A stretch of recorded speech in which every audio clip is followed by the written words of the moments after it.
akadeemiline loeng praegu võimalik ei ole, arusaadavatel põhjustel. Me siis peaksime üritama kõigepealt põhjendada, miks niisugune teema on üldse väga tähtis. Mis siis juhtub, kui me näiteks ei pea seda teemat, kultuuri ja selle hoidmist nii tähtsaks kui peaaegu kõige tähtsam, vaid natuke vähem tähtis. Mis siis juhtub? Mis siis juhtub, kui inimene hakkab hoidmast seda, mis eelmiste põlvkondadega on loodud ja ei hooli ei endast, ei teistest, ei tulevikust ega nendest väärtustest, mis meie elu mõtestavad ja annavad ka põhjuse keskenduda selleks, et ei häviks see, mis üldse võimaldab end tunda inimesena, kodanikuna.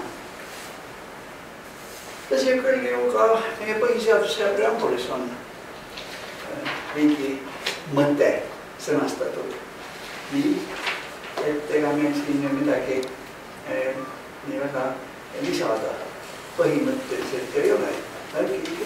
Mis mõte ongi kultuuri ja keele hoidmine. Ja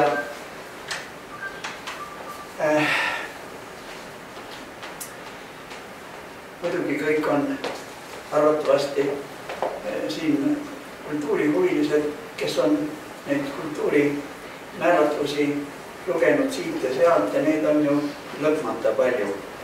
Ma ütlen sõna lõpmata sellepärast, et lõppu ei ole näha ja mitte sellepärast, et juba on kõik kirjas, et neid tuleb juurde. Kusjuures igast vaatepunktist võib paista huvitav pilt oluliselt erinev sellest, mis paistab mõnest teisest vaatepunktist. Igast vaatepunktist muidugi võib ka rappa minna. Niisiis vaatepunktide paljusus on väga oluline ja täitsa selge, et me siin praegu kõikidest vaatepunktidest kultuuri käsitleda ei saa ega suuda, isegi kooskas. Aga järgnevalt ma siiski ütlen ühe vaatepunkti, mida ma tahaksin täna keskmes pidada. Üldse rõhutamata see juures, et see on üldse kõige parem. Vastupidi, täitsa kindel, et on teisi, mis on kellegi arvates palju parem. Ja millest paistab tema jaoks eriliselt hästi ja eriliselt see, mis on tema jaoks väga tähtis ja millele tuleks keskenduda. Aga me sõnastame siis niimoodi, kultuur on väärtuste ja normide, müütide, tabude kogum, mis korrastab inimeste hoiakud ja suhtumise, mõtlemise ja käitumise. Kordan, väärtuste ja normide, müütide ja tabude kogum, mitte summa, kogum, mis korrastab meie hoiakuid ja mõtlemise, suhtumise ja käitumise. Ja see selline töö määratlus sobib meie tänase arutluse jaoks. Ehkki mõne teise arutluse jaoks sobiks palju paremini mõni teine määratlus. Aga miks need määratlused ka nii olulised on? Teen pisikese kõrvalpõike siin kohal. Selleks, et ajada näiteks mõni rahvas omadega rappa, vabandust, ma niisugune vaatan, on suhteliselt lihtne tee ajada keel nii sassi, et inimesed ei saaks enam üksteist aru. Ei saaks selgelt väljendada ennast ja kuula või ära kuula aru niikuinii ei saa, sest ei tea, mis need sõnad tähendavad. Ja nii on praegu kahjuks juhtunud ka meiega üsna ohtlikul määral. Näiteks seesama kultuur. Kui hakkate kuulad raadiot või televiisorist, siis paljud ka töötavad kultuuris ja mõned töötavad hariduses, kõrghariduses ja kutsehariduses töötavad ja rahastatakse seda kultuuri ja haridust. Tegelikult muidugi ei saa, see kõik on üsna jabur. ei saa töötada kultuuris, töötatakse, palka makstakse ja edutatakse ja lastakse lahti inimestakse mingi asutus. Nüüd ka mitte kutsehariduses või mitte mõnes kutsekoolis, mitte kõrghariduses või mõnes ülikoolis või mitte alushariduses ei tööta või mõnes lasteaias. Aga võtame mõne keerukama sõna, näiteks majanduse. Mis see on? Ma ükskord üritasin Toompeal selgitada, mida seal saadikud ja ametnikud mõtlevad. Ja mul ei õnnestunud päeva jooksul koguda leida 3 inimest, kes enam-vähem ühesuguse sisu annaksid mõistele majandus.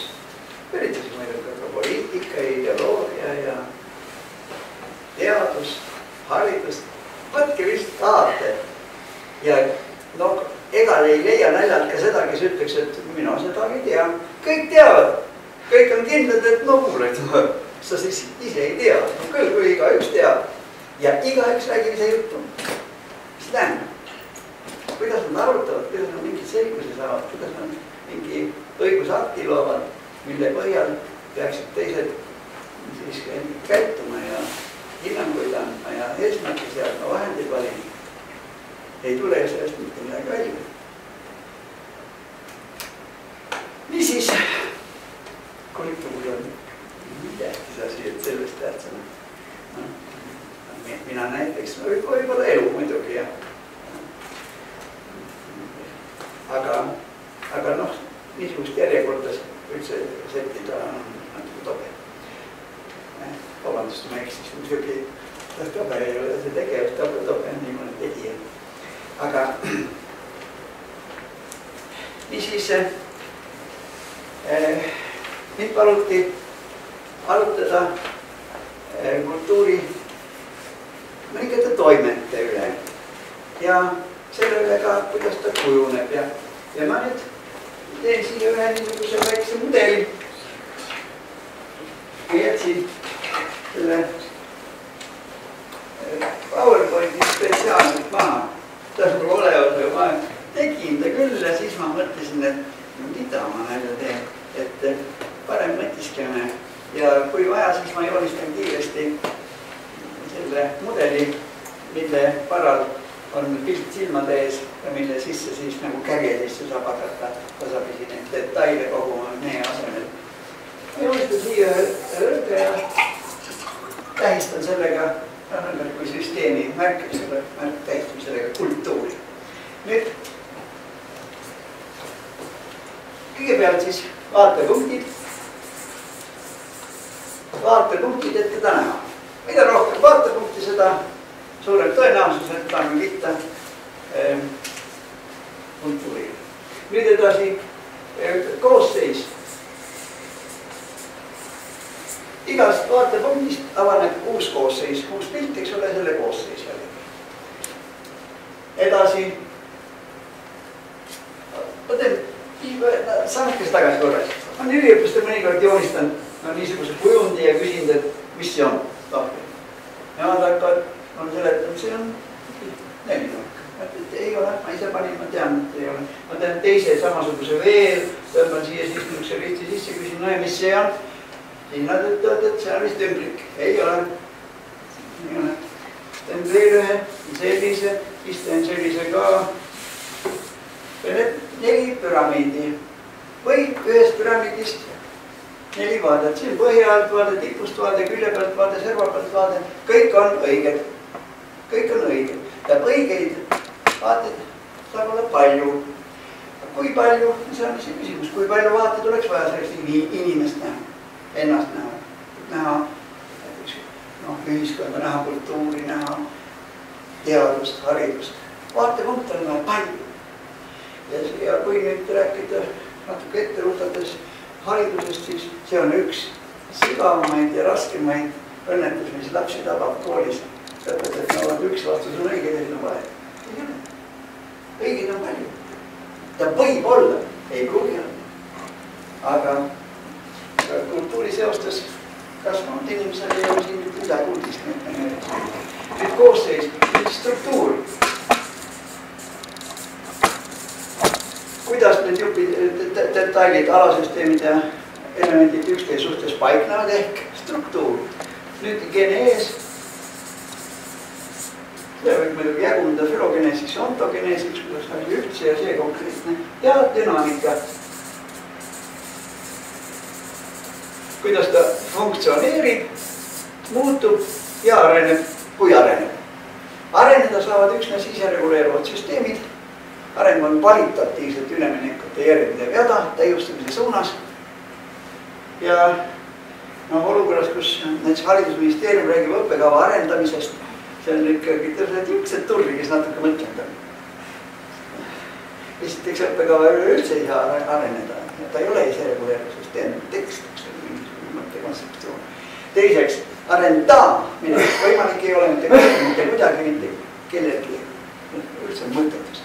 Arendada ei saa mitte keegi midagi. Võimalik luua eeldusi arenguks. Ja kas või kui kellelgi on õnnestunud mureli kiri ära saata, siis sünnib uus inimene siia ilma üsna, kui heal juhul ikkagi üsna täpselt 9 kuu pärast. Ja keegi ei saa arendada midagi. Loodusseaduste kohaselt toode areneb ja sünnib siis, kui ta on saavutanud selleks vajaliku valmidust. Ja edasi ka inimese areng kulgeb loodusseadust, edasi ühiskonnaseadust ja mõtlemisseaduste kohaselt. Need on objektiivsed. Inimesed saavad neid arvestada ja hoida, tugevdada, kindlustada, aga ei saa arendada. Lootuses muidugi nad teevad kõik endast võimalikku, et siis areneks, kui tahavad, et areneks. Nüüd, see on siis 1, nüüd 2 kultuuri käsitlemisel. Me peame leidma kõik, millest sõltub kultuur, millest sõltub. Seda saame teha, et oleks kultuur selline, mis meid saaks rahuldada. Ja kolmandaks, muidugi peaksime teadma, mis sõltub kultuurist, sest argumentatsioon kultuuriga tegelemiseks, miks me siiagi kogunesime, miks me muretseme, miks me süda valutab, argumentatsioon tuleb siit. Aga kui oleks kultuur, teha saame kõike seda, millest sõltub kultuur. Ja see on see loogika, mille kohaselt me võiksime nüüd arutada nii siin kui kodus, tööl ja puhke hetkel igal pool. Aga muidugi võib ju kultuuri asendada haridusega, võib asendada teadusega, võib siia panna ettevõtluse, võib panna siia mis tahes asja. Võib panna siia oma kodu. Ja kui me, et see enam lihtsam üks mudel väljalt olla ei saa ja selline vatsilakis 1, 2, 3, 1, 2, 3. Kusjuures otstarbekas oleks alustada 3, 1, 2, 3, 1, 2.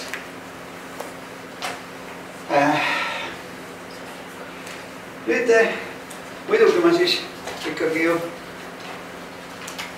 mõtlesin spetsiaalselt ka vaatasin, et mida me siis siin täna nüüd vaatame.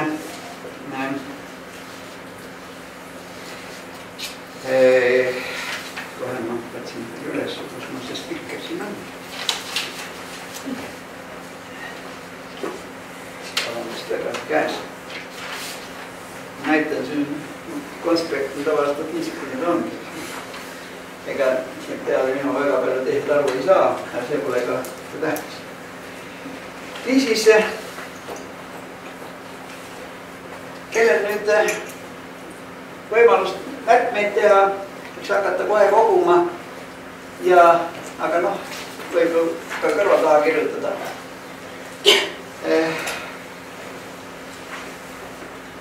Vaatame korraks nüüd, see järjekorral ei ole mingit tähtsust praegu. Ja täiesti võimalik, et me eriti tähtsaid asju nimetame viimast tagapool ja vähetähtsaid eespool. Aga see on ka omamoodi taotluslik, et me ei hakkaks üks hierarhiat välja mõtlema ja siis hinnanguid andma. See elu on palju keerukam, kui korra pealt pähe mahub ja pealegi on igal ühel see moodi ja sellepärast ma alustangi kogemusest. Kogemus, kasvatus, õpetus ja eeskuju. Need 4 panen kõigepealt kokku ühte gruppi ja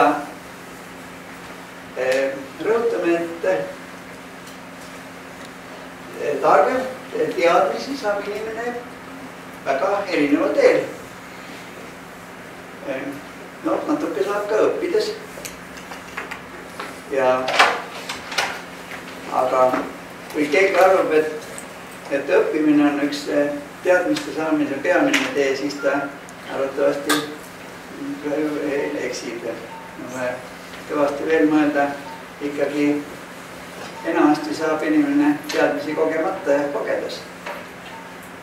Ja muidugi on ka talletatud palju teadmisi mitmesugustel kandjatel, raamatutes ja igal pool. Ja meie aeg on ju selle poolest eriline, et nüüd on ju viimase mõnekümne aasta jooksul tekkinud see virtuaalne keskkond, kus inimene saab olla igal pool ja mitte kuskil nagu püha vaim. Ja see on lõpmata ulatuslik ja kes nüüd näiteks virtuaalses keskkonnas ei orienteeru, no see eksib ju kohe ja polegi tal mingid väljavaated eriti millestki orienteeruda kaasaegses mõttes. Aga on ka neid ju ka, mul on üks tädi, kellega me läksime seenele niimoodi, ma pidin olema temalt kuni 2 meetrit. Kui ta kaugule sattus, siis oli kadunud. Ja ta ei leidnud ise kunagi, kus kohal see auto võiks olla. Tähendab, neid, kes eksivad ära metsal ja mõtetes ja kuskil mujal, neid on kohad täis. Aga muidugi oleks vaja seda keskkonda, milles me elame, käsitleda nii, et oleks see tervikuna mõeldud. Kui vaadata, ma teen nüüd pisise kõrvalpõike, vaadata, kuidas Toompeal mõeldakse keskkonda, siis on see selle, ma ei tea, väga suure venna soovitusel mõeldakse sama environment, ja see on looduskeskkond. Ja Keskkonnaministeerium käsitleb ka ju looduskeskkonda, natuke teist keskkonda ka, aga vaimne, füüsiline, sotsiaalne ja psüühiline keskkond, seal ka virtuaalne keskkond käsitlemata, tähendab, kõne all ei ole keskkond, kõne all on looduskeskkond, keskkond üks osa. Ja nii on paljudes asjades. Kui me tahame millestki aru saada, siis me peame kujutama ette, millest kõigepealt jutt käib üldse. Mis seal on millest? Kui on keskkond, siis on kõik see, milles me elame. Ja ega ma ei ütle seda, et looduskeskkond oleks vähe tähtis, aga looduskeskkonna ja tehiskeskkonna ühtsus, edasi vaimse ja füüsilise keskkonna ühtsus, psüühilise ja sotsiaalse keskkonna ühtsus mõistatud sisse tuua, vastasel juhul arengust aru ei saa. Ja positiivistlikus filosoofias ühtsuse kategooriat ei ole. Ja nüüd jälle pisikese kõrvalpõike. Me võime näiteks rääkida eesmärgist. Rääkida võiksime ju ka vahendist. Aga see, mis rahuldab, on eesmärgi vahendi ühtsus. Protsess tekib juhul, kui meil on eesmärk ja ka vahend selle eesmärgi saavutamiseks. Miski muutub vahendiks ainult eesmärgi suhtes. Aga eesmärk ilma vahenditeta on mõttetus. Ja kui miski on, aga eesmärki ei ole selle kasutamiseks, siis see pole üldse midagi. Tarbeta. Aga nüüd eesmärk niisiis on kujutlus tulevikust, mille saavutamiseks me rakendame tahte. Tahe tuleb sisse tuua. Kui on küll kujutlus tulevikust, aga me ei keskendu sellele, ei rakenda tahet, ei pinguta selle saavutamiseks, siis see on lihtsalt unistus. Ega mul ei ole unistuste vastu midagi, unistus on väga tore ja suurepärane. Aga unistused sageli kannavad inimesi, aga nad mingis seoses peavad muutuma eesmärkideks, kui me tahame neid saavutada. Ja see on jällegi siiski kultuuri küsimus, mõtlemiskultuur. Ja ikkagi tuleb nüüd tagasi, ikka targemaks saab inimese mitte õppides, targemaks saab mõteldes. Kui mõtelda ei oska, siis targemaks ei saa. Ja tarkus ja arukus ja töökus ja visadus ja tasakaalukus ausus, õiglus, südamlikkus, hoolivus, ka hellus, õrnus, armastus, need kõik ühe rea asjad. Ja need on kultuuri funktsioonid. Ja nendele tänu tekibki see keskkond, milles me elame. Ja kultuuri kasvamise eelduseks, esimeseks eelduseks on kultuur ise. Nii nagu haritud inimeseks kujunemise esmaseks eelduseks on haritud inimesed. Meie arusaam haridusest. Kui näiteks see haridusministeeriumis kujutaks ette, et haridus on see, mida koolis tehakse ja koolis antakse, no siis väljavaated väga palju ei ole ja nende peal loota ei saa.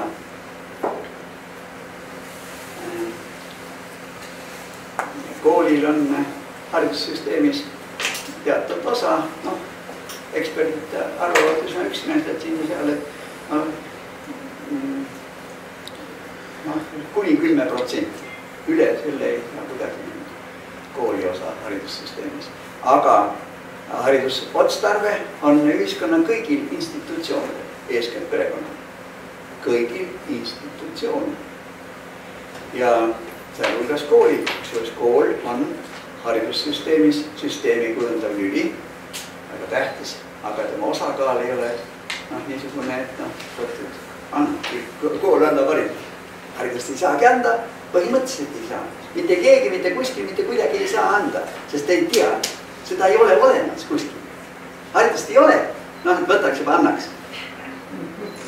Võimalik on olla küllalt nõudlik, olla küllalt südamlik, anda küllalt vabadust otsustamiseks, aga siis kes otsustab, see peab vastutama. Aga selleks, et vastutada, siis peab tegema häid otsuseid, aga siis peab olema küllalt tark, et teha häid otsuseid, aga siis peab olema küllalt tark, et teostada otsuseid, sest hinnangu saad läbi teostuse, selle tulemuse. Aga mis tulemus see on, kui see otsus juba on vilets? Teostada ei oska, mis tulemus tekib? Mitte midagi. Järelikult selleks, et pälvida tähelepanu ja olla keegi ühiskonnas. Pead olema küllalt tark, et teha häid otsuseid. Teostada otsused nii, et tulemus sobiks sisendiks järgmistesse protsessidesse. Oleks väärtusena käsitleda. Aga see ongi, siis peab olema haritud inimene, aga siis peab olema veel ka informeeritud inimene. Sest mõni on haritud küll, aga üldse ei tea midagi, informeeritud ei ole. Otsustada ei saa, aga siis peab veel olema kogenud. Ja kogemus on see imejõud, millega kaasneb ettenägemise ja äratundmise võime. Kui see ette ei näe ja ära ei tunne, siis pea suu kinni. Vähem tegutseda ei tohi. Mõtiske vaikselt oma ette.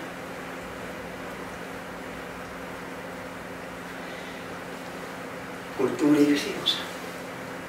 Kultuuris kasvanud inimene saab sellest aru kõrvalise abita.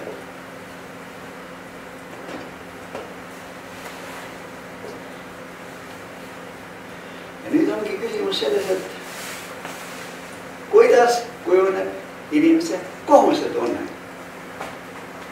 Kohusetunne kujuneb läbi kasvatuse. Kuidas kujuneb vastutustunne? Vastutustunne kujuneb läbi otsustamise. Selleks, et vältida vastutust, tuleb hoiduda otsustamisest. Ja saavutada, et keegi ei teaks, kes me oleme, ei teaks, mis me mõtleme ja teeme ja eriti ei teaks, mis välja tuleb. Kui need kolm asja kõik õnnestuvad, siis võib asjatundjad lahti lasta ja omasugused kõrvale kutsuda. Ja tekib see asi, mis võib võrrelda inimese puhul vähktõbi, ilus asi. Ajab oma kombitsed igale poole ja sellega hävineb iga asi. Nii kui saladus hakkab domineerima ja sellega seoses kujuneb põhjendamatu autoriteedi struktuur, nii on häving. Kestab vaielda. Administratiivsete vahenditega ei saa seda hoida. Seda ma tahtsin nüüd öelda, rääkisin, mis ma siin rääkisin. Aga ma tahtsin öelda seda, et seda on võimalik, seda saab hoida ainult kultuur. Kus see häbi on olla rumal, häbi on olla hooletu, häbi on olla saamatu, häbi on olla karimatu. Ja põhimõtteliselt häbi. Kui häbi enam ei toimi, siis on, kuidas koolikusid ütleksid anda. päris piinlik, et me peaksime nüüd siin mõtiskledes kultuurist jõudma häbi.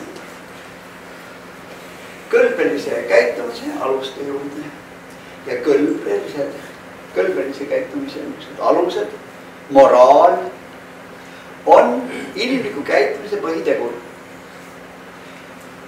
Circa 60% inimese käitumisest on reguleeritud moraalist. Circa 30% arvatakse reguleerib käitumist sotsiaalne kontroll. See kontroll, mida inimesed teostavad üksteise suhtes tänu sellele, et nad üksteist tunnevad, arvestavad, austavad ja tahavad käituda nii, et see oleks kooskõlas ootuste ja lootustega. Inimene saab enese hinnang läbi teiste inimeste silmad. Aga selleks, et see hinnang oleks küllalt kõrge, peab ta käituma nii, nagu temalt oodatakse. Ja mis see on? Mis see ootuste süsteem on? Kultuur. Ja nüüd, kui seda spikritele vaadata, siis järgmine kompleks on siis tavad, kombed,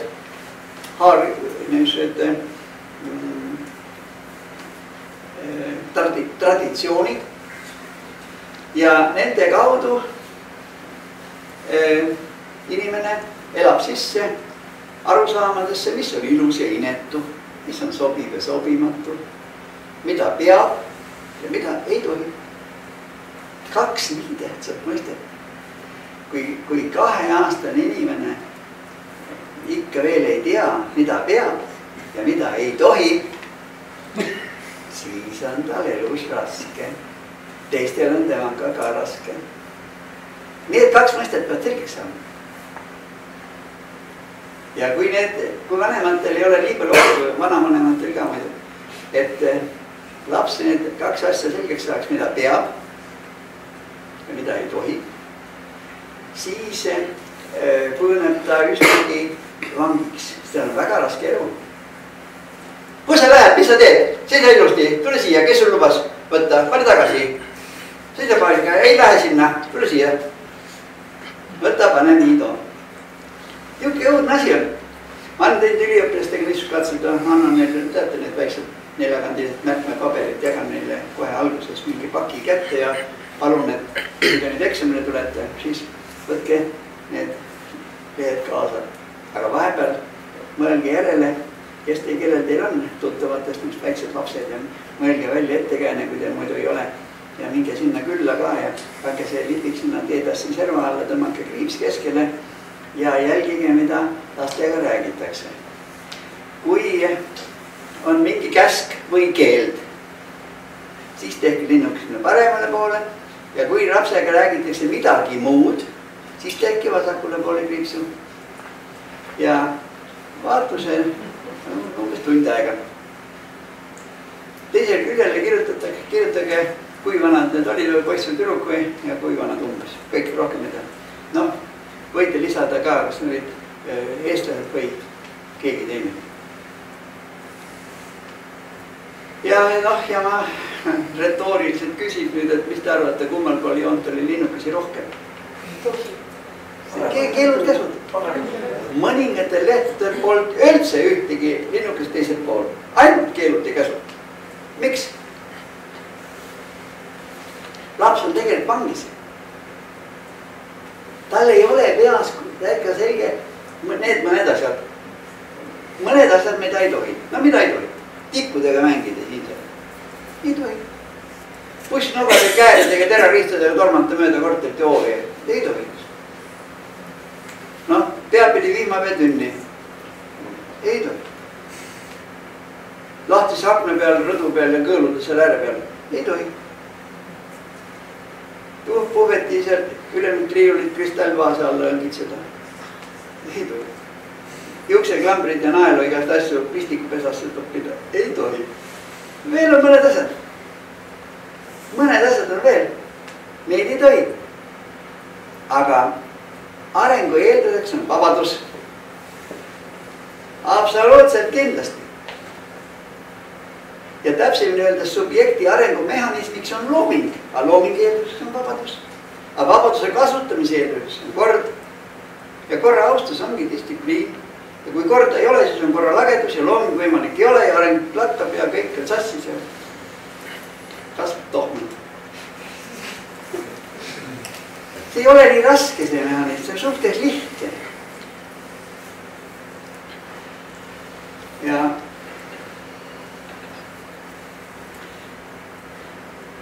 see, kuidas inimesel tekib mina,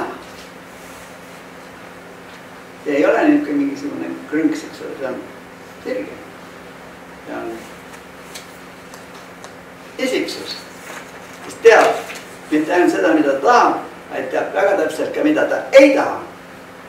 Vaata see koht, kus ta hakkab teadma, mida ta ei taha, see on väga tähtis koht. Mida kas isiksuseks sünnitakse või kasvatakse? Isiksuseks kasvatakse, inimeseks sünnitakse ja tähtis on hoolitseda selle eest, et iga inimene kujuneks isiksuseks, kes teab, kes ta on, kes on enesetunnetus on adekvaatne ja eneseteadvus, grupitunnetus ja grupiteadvus, meie tunne, kultuuritunnetus ja kultuuriteadvus, ja kõik, millest me täna räägime, aga ka ühiskonnatunnetus ja ühiskonnateadvus.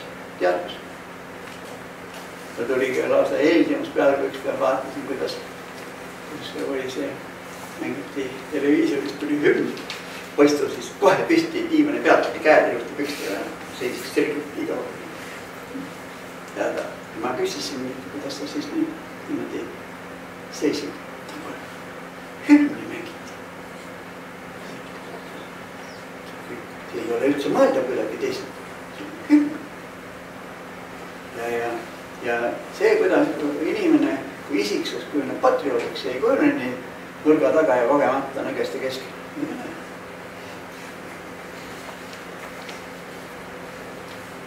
Aga nii kui ta hakkab käituma, tegutsema, nii käitub subjekt.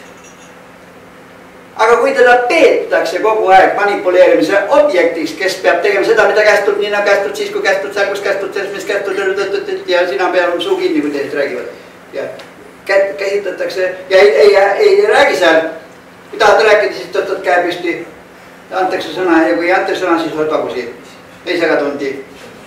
Ei vahi aknast välja. Ei lobise teistega seal. Ja kogu aeg niimoodi. Laas tuleb õhtul koju nii väsinud kui väsinud.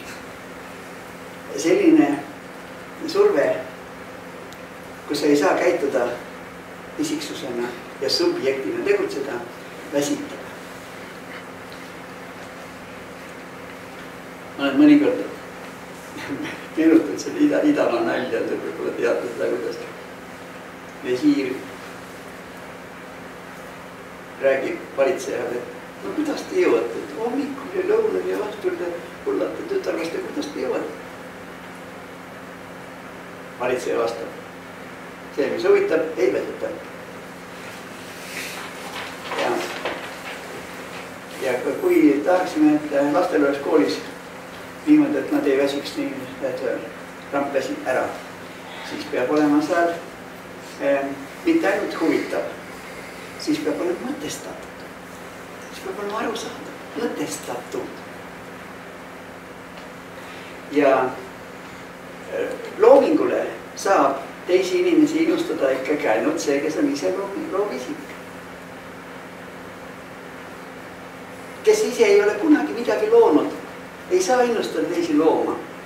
Ei saa ka aru loomingust, ei taipa seda suurt vaeva selle edasi ületamist, mis on looming.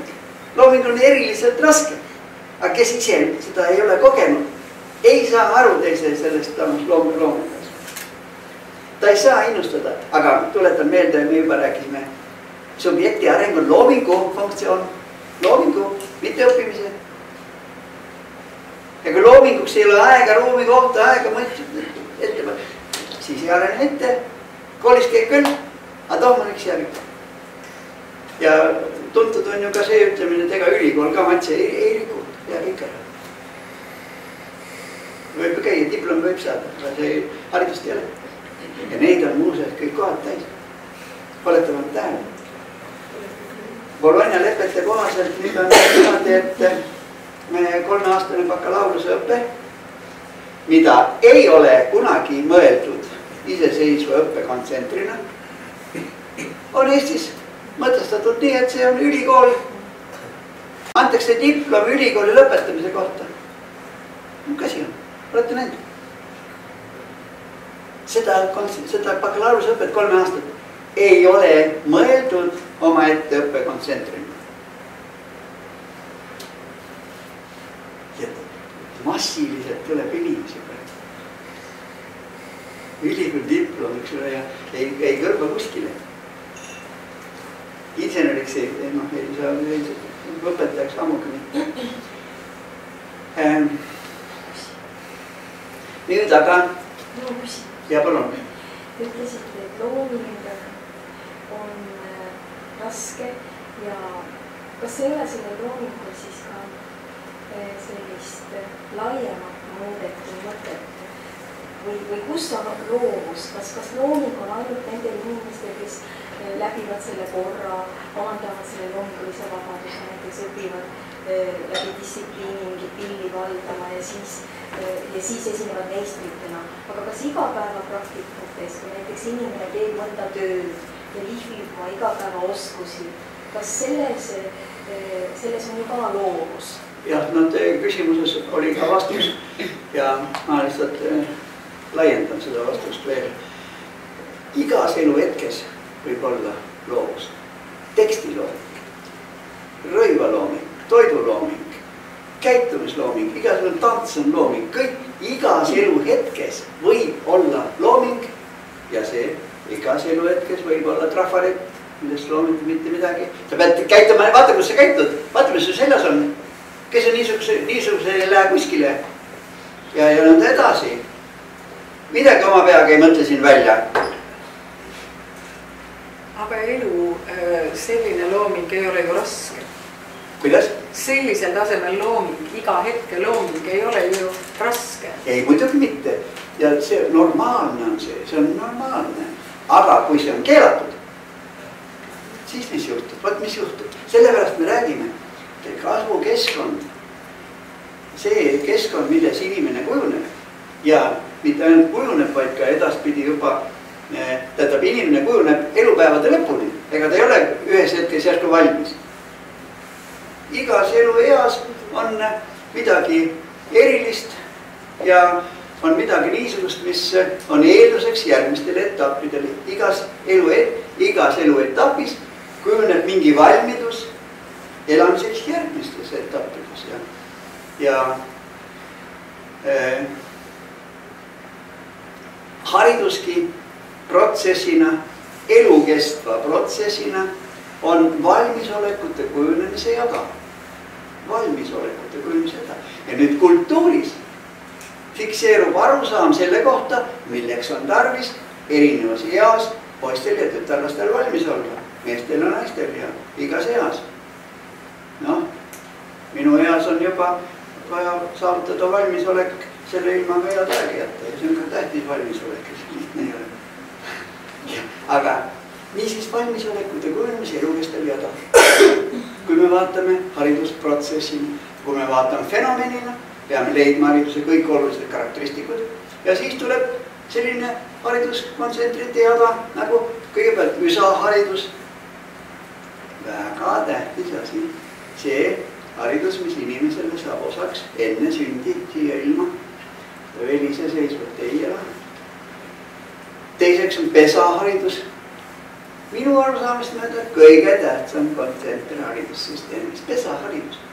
See, mis peaks olema käes sellel hetkel, kui lapsel algab see üleminek, mida tuntakse negatiivismi perioodina, kus päris hea laps läheb järsku põrsaks kätte ära. Ütle talle, nüüd on aeg magama minna. Tema, kes ta siiamaani oli täitsa normaalne, ütleb, et sina mine paneme ise magama. Niimoodi ütleb vastu. No ütleb talle, et ära siin mine, vaata just lähen magama. Ja ta ajab vastu, igal juhul läheb, see on lapse arengu üks etapp. Paljud vanemad ja vanavanemad ka ju ei tea, et see on arengufaas, üks arengufaas. Sellest on vaja kuidagi naljaga poleks üle saada ja varsti läheb üle. Aga kui see hakkad vägivalda rakendama, üks asja sina, vaata mida sa räägid siin, kuidas sa räägid niimoodi ja eks ole mingisugused seal, siis võib tekkida nii tõsiseid arenguhäireid muide, mis ei pruugi üldse üle minna, mis võivad jätta elukestva jälje. Paljud ei tea seda, see on väga ohtlik aeg. Edasi tuleb siis ju see haridus, mida tuntakse alusharidusena, kus inimene saab juba arvu ja tähe ja sõna ja mõtte ja igast asjad oskab loogilise struktuuri rajada. Ja ma teen selle koha pealt ka mõned pisised kõrvalpõiked, ma näitan, kui tähtis see on. Ta on palju aastaid ikka natuke jälginud. Ja, aga siis tuleb algharidus. See on tavaliselt võib siluda selle 3-4 esimese kooliaastaga. Ja siis ta peab ilusti saama peast arvutamise alused kätte, peast lugema kiiresti ja jutustama ja aru saama tekstidest ja see peab ju 4. klassi lõpuks inimesel kiiresti käes. Ja siis tuleb põhiharidus ja edasi juba keskharidus, kõrgharidus. Seal on siis see bakalaureuse, magistri ja doktoriõppe, kraadiõppe seal hulgas. Ja seal peab kujunema haritlaseks inimene. See osa elanikkonnast, kes läheb seda teed, teised lähevad mõnda teist teed. Aga tähtis ei ole mitte see koolivõrk, tähtis on haridus. Mille lähtukas inimene, mitte kool, inimene, inimesed lähtuvad. Ma võtame korraks selle sama mõistet natuke veel. Vene keeles on doškolne vaspitanje, doškolne obrazovanje ja pre-school education. Aga see on ikkagi koolieelne. Mis koolis? Kool ei ole siin oluline, tähtis on inimesed lähtuvad. Eesti keeles on see alusharidus ja eriliselt oluline. Lausa ilmselt on arvanik, kellel natuke aega oluline tahtmist söönemiseks. Vaadake seda pesaharidust. Kuidas inimesel emakeel kujuneb, kuidas minateadus kujuneb, kuidas normidest aru saan, väärtustest aru saan, kuidas ilumõiste tekib inimesse ja kuidas ta tahaks olla niisugune, keda imetletakse ja arvestatakse ja kuidas ta tahaks olla töökas ja arukas ja isa ja tubli. Ja tütarlastel on siin omad asjad ja poistel on oluliselt teistmoodi, pohitavad olla tugevad ja pohitavad kaitsta teisi ja pohitavad olla niimoodi õiguse eest väljas. Tütarlastel neid mõeldud väga palju ei ole. Tütarlastel on tähtis olla kaunis ja pukas ja tamlik ja hoolas ja tähelepanelik. Ja need omadused, need on niisugused sünnipärased. Ja nüüd ma tahaksin paluda tähelepanu eriliselt tähtsale asjale ja selleks on anne. Kultuuris on ülimalt oluline tuvastada, kellele on loodus või looja olnud mille poolest eriliselt helde. Need viivad elu edasi. Anne. Mina rõhutan niimoodi, et kõik lapsed on andekad. Kes tahab vaielda? Kõik on andekad, kõik. Jätame kõrvale need, kellele on loodus eriliselt karm olnud. Jätame need haigena sündinud kõrval. Aga kõik normaalselt sündinud lapsed on andekad.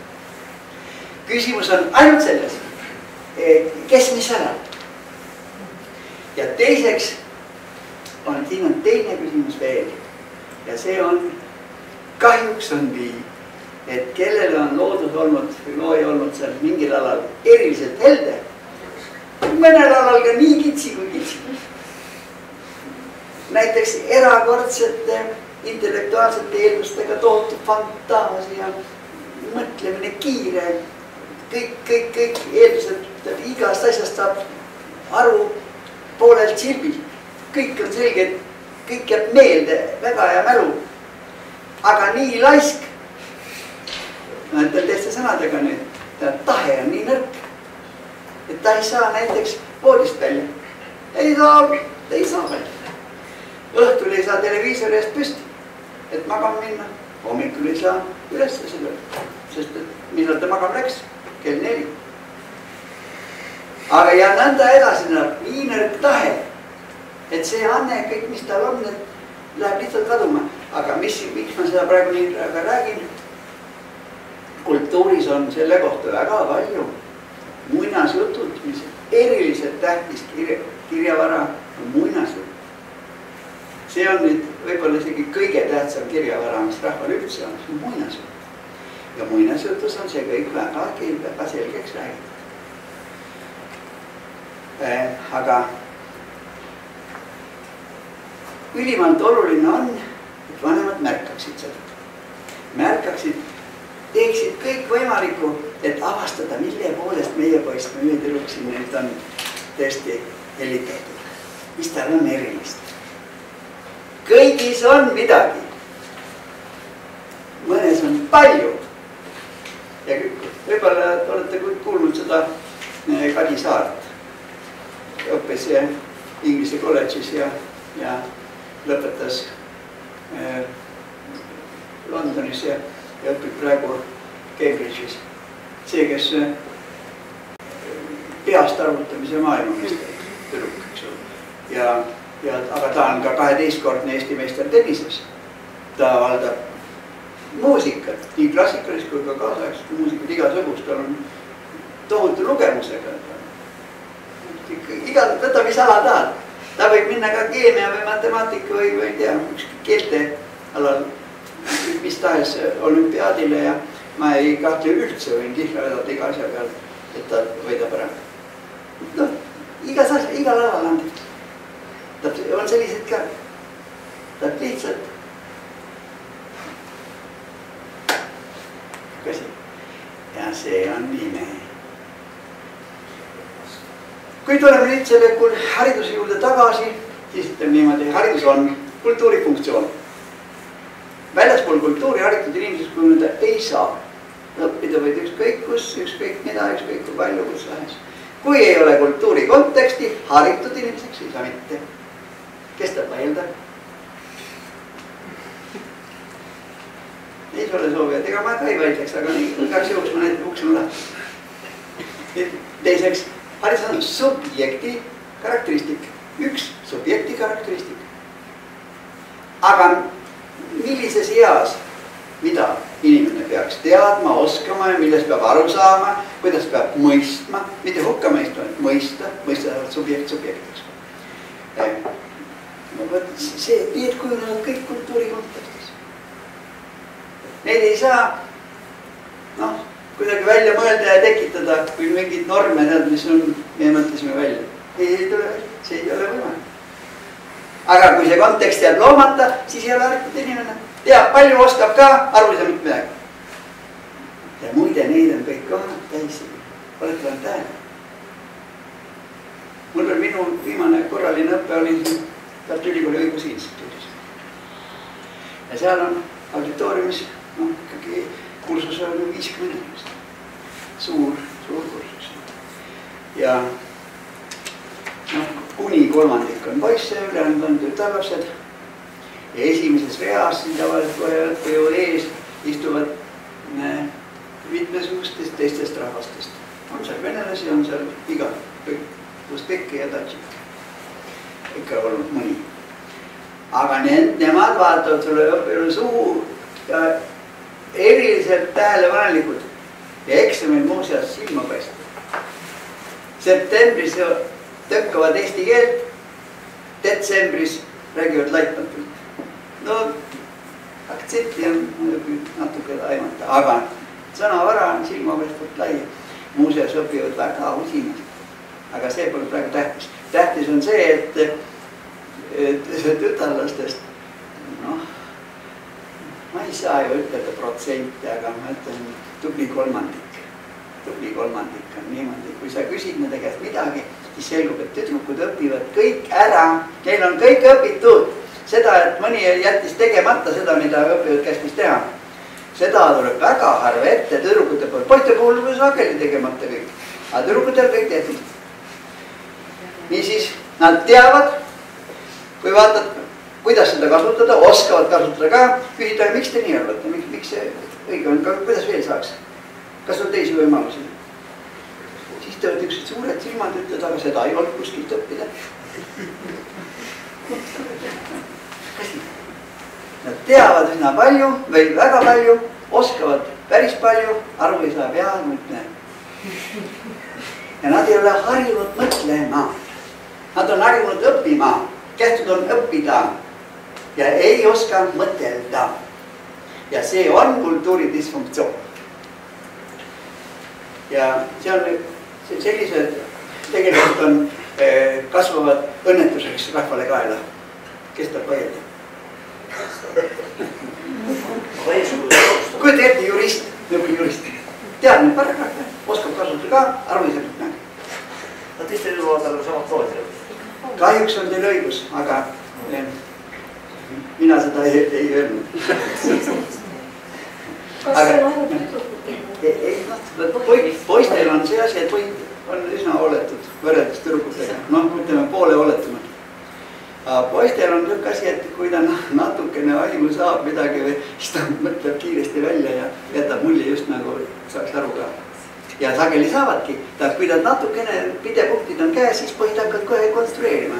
Tüdrukud nii kergemeelselt ei ole.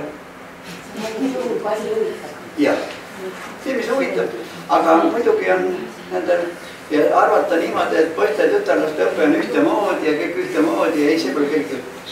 Ja pealegi tüdrukutest ikka kasvavad naised ja poistest kasvavad mehed ja mõlemad peavad olema. Kas peaks olema niimoodi, et tüdrukute ja poiste koolid eraldi? Jah, ma arvan küll. Kas kool eraldi? Seda ma ei arva.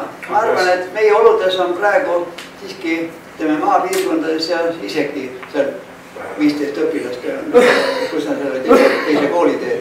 Aga seda, et klass kuni ikkagi põhikooli lõpuni ikkagi poiste ja tütarlaste õppe on eraldi. See küsimus, ma saan aru, on natuke vaidluse tekitanud küsimus ja ma ütlen ka oma mõned argumendid, miks ma nii arvan. Ja võib-olla keegi teab, aga igaks juhuks mainin, et mul selle vanaline hariduskolleegiumiga on natuke lähemad suhted kui teiste koolidega ja seal on siiski poiste ja tütarlaste õppe klassid on eraldi. Milles on asi, et 7. eluaastal algab, see 7-aastane on see tsükkel kogu aeg. 7. eluaastal algab tütarlastel intellektuaalse tõusufaas ja sama vanadel poistel algab emotsionaalse tõusufaas. Ja kui nüüd vaadata 9-aastased tüdrukud ja poisse, siis 9-aastased tüdrukud saavad hakkama iga asjaga, nendel on see koolivärk on väga lihtne, need on kõik tehtud, asjad kaasas, kõik on korras. Poistel on nina tatina asjad kadunud, liiga raske midagi välja. Poist saavad riieldada, et tüdrukud saavad kiita, aga ühe mehe südamesse saab käsi ei mahu. Ja siis, kuna nad on niimoodi häbistatud seal üsnagi ja alla surutud, siis hakkavad midagi paremat teha ei mõista küll ollusi, siis hakkavad midagi korda rikkuma, siis saavad veel rohkem riielda, siis selgub pärast, et kui sa seda tegid, siis saavad nii, kui sa oledki, eks ole. Ja siis kukuvad poisid välja suur osa, poiste välja, siis ma ei ütleks, et kukuvad, kukutatakse. Ja kui see nii palju hoidu ei ole need inimestel peas, poisid koolist välja, eks ole, siis kohti tüdrukud käivad koolis edasi. No mis üldse? Aga 9-aastased poisid on niimoodi hädavaresed ju, nutavad küll iga asja peale ja tüdrukud ei mõtle üldse, eks ole. Aga siis juba nüüd akseleratsioon ka natuke tuleb varasema ajal, juba 12 lõpus ja 13-aastaselt ja 14, siis tüdrukud, nendel algab siis see emotsionaalne, eks ole. Ja siis nad nutavad padja sisse ja kõik ei armasta neid küllalt palju. Poisid hakkavad siis meheks minema. Aga põhikooli lõpus, ütleme, hea küll paneme gümnaasiumi lõpus. Tütarlapsed on ju igas mõttes täiskasvanud inimesed. Aga poisid ei ole veel, poisid saavad ülikooli 3. kursusel kuskil seal, noh, 22-3 poistekõpstus. See, mis on tütarlastel juba seal 18-19. Ja see elu on niisugune, mis ei siin rääkida, et meile ei meeldi, mis see meeldimine siia puutub, see on aga seda peab arvestama ja seda, et ega jutt ei ole sellest, et kodaniku õigused oleksid seal poistel, tüdrukutel või meestel, naistel teised. Kõigil on kodaniku õigused, kõik ühesugused, aga füüsiline olek on teistsugune, on naised, teised mehed. Ja see on seal erinevus. Ja nende roll ühiskonnas, nende kohustused, õigused, vastutus, teise moodi ju. Aga mõlemal peab ju see kujunema ja kultuuri kontekstis see kujuneb. Ja ma ei ütle, et tekstid on vähetähtsad, tekstid on olulised, aga tekstid ei määrab eeskuju.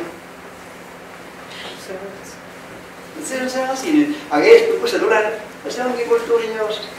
Ja mina näiteks mäletan oma lapsepõlvest ka ju seda, näiteks niisugust asju, niisugused kombed, ma nüüd tuletan mõningad niisugused eri, noh, mina olen saarlane rahvas ja igal õhtul, nii suvel kui talvel, peeti videvikku. Millal videvikku peeti, mis kell? No siis, kui õuest hakkas minema niimoodi hämaraks, et enam ei näinud väga hästi, aga veel ei olnud pime. Ja õhtul peeti videvikku. Kõik kogunesid videvikule ja siis räägiti, mis päeval juhtus ja kes mida tegi ja mis tal välja tuli, mis tal õnnestus ja mis tal äpardus ja kõik olid kõigiga kursis, kõik teadsid. Lapsed rääkisid ka, kuidas nendel läks päeva ja videviku pidamine oli niisugune komme, millest absoluutselt pidi kinni pidama. See tuld kõne allagi, et videvikku, kuidas nii? Nagu näiteks linnupete, enne ei tohtinud välja minna, võtnud linnupetet ja sellised asjad. Noh, talgud. Niisugune parimad tunded ja mõtted, mis talgud. See on tööpidu. Palka ei makstud, pererahvas tegi väga hästi süüa kõigile, üheskoos söödi, tuldi kenasti. Õhtul oli kindlasti pillimees ja lauldi, tantsiti, õled olid suure toa nurgas, kullasid niisama seal ja istusid ja õllekann käis ringi ja kuna see üks kann on väga tähtis, millal see ükskord sinu juurde jõuab, see on päris tükki aja pärast, purju ei jää mitte keegi. Kann on kasulik asi. Ei ole niimoodi, et igal ühel on oma klaas ja võtku vestab. Aga kuna, ja kiige pidu. Seal ei olnud kunagi küsimus sellest, et kes seal oli. Küsimus tekkis alati ainult siis, kui keegi puudus, mis tal juhtunud on. Saadeti kedagi vaatama, kas on äkki äikest läinud. See oli küsimus, puudumine oli küsimus. Mitte tulek oli edest mõistetav. Ja kultuuriseosed toimivad. Ja kui need kombed, tavad, traditsioonid ja need ära vajuvad ja kui Mardisandi asemel on Halloween või ma ei tea mis asi, see on väga ohtlik. Kombeid, tavasid, traditsioon, neid peab hoidma nagu silmatera. Keel peab hoidma nagu silmatera. Keeleloome on tähtsamatest tähtsam küsimus. Ja ei lase Eesti kultuuri allavoolu lasta, tampida. Ei lase, kes tahab vaielda? Aga see alusharidus ja algharidus ja pesaharidus, need on praegu niisugune roll, et ta saab ju siit ühte, sealt teist ja kolmandat, tema ei oska veel orienteeruda sellest, ei oska valida, siis on täitsa juhus mingist moodi. Kahjuks jah, sul on õigus omajagu, aga eks me sellepärast ju siin mõtisklemegi. Isemine sellest laguneb kõik ära. Selles ongi inimesed ja selles ongi meie kultuuriteadvus ja meie kohustused. See ei ole õigus pelgalt hoida kultuuri, see on kohustus, see on rahvuslik kohustus. Ja kohustus on see, mida tuleb täita. Mitte, et võib-olla, kui aega saan, siis teida. See kohustus saab iga päev täita. ja keelepäev on ka mitte üks kord aastas, vaid iga päev on keelepäev. Ja muidugi on emakeel igasuguse õppe asendamatu eeldus. Kui minu asi oleks, mina õpetaja ka ikka, emakeele õpetaja palgakoefitsient oleks 1,2 näiteks. Ja muusikaõpetajal ja kehase kasvuse õpetajal 1,1, natuke kõrgem kui keskmine. Kui need kolm on korras, emakeel, muusika ja kehaline, siis kasvavad kenad lapsed. Siis arvukad, elusad, terved. Peetakse kõige olulisemaks just võõrkeelt, et saaks emakeel tal ei ole, siis ei saa. Mul oli niuke asi, ma olin kunagi edasi toimetusest, saadeti ka Peipsi kaluritest reportaaži tegema. Ma olin eelmisel päeval kell kohal juba ja siis hommikul kell 4 läksime järvele ja ma üldse mitte silpi ei liialda. Meil läks võrk läks nässu ja mootor läks rikki ja siis mingi ots läks ümber vindi ja siis pidi üks mees võtma bussi hammaste vahele ja hüppama vette. Külm vesi oli, aga ja rikkama selle vindi sealt või otsa läbi ümber vindi ja muidu ei saanud üldse sõita enam. Kõik see asja juhtus, mootor remonditi ära ja võrk sai korda ja kõik asjad. Ja kogu selle päeva jooksul nad kasutasid tsensuursetest sõnadest ainult sidesõnu. Kuidas nad saaksid õppida võõrkeelt? Lootused. Polegi emakeelest, et üldse. Mis asja? Ei ole üldse mõelda. Niisiis emakeel on üks tähtis asi. Aga nali naljaks, ma arvan, et me oleme teeninud välja vaheaja. Just.